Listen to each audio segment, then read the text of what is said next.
Hi guys, I'm Asif Ali and I'm watching CGHOW video. Today I created this stylized hit impact effect in UE5 Niagara.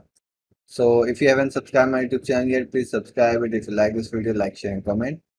So I have this effect. I have created this already, but I will do that again. And for this main element that spikes, you don't need that texture. You just create that from noise in Unreal Material. So I'll show you how. So I have just this effects here, and if I will stop here, you can see that how it is. Okay, and I have just this main material and flash. I'll do that again.